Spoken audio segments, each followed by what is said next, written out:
My dear fellow, I want to tell you it was 1984 when it was started. It did not end in 1984. I'm talking about 1995.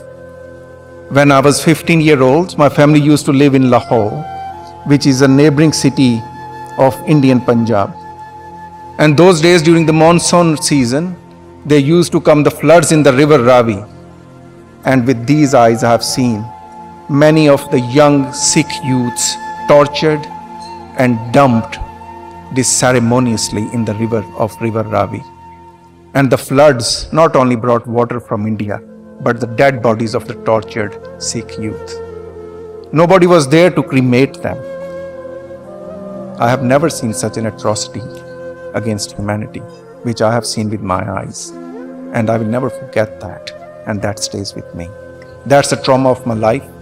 Hence, despite being a Muslim who was born on the other side of the border, I have this passion to work, to advocate, and to talk about the Sikh genocide. So this narrative should change that it was 1984. It started in 1984.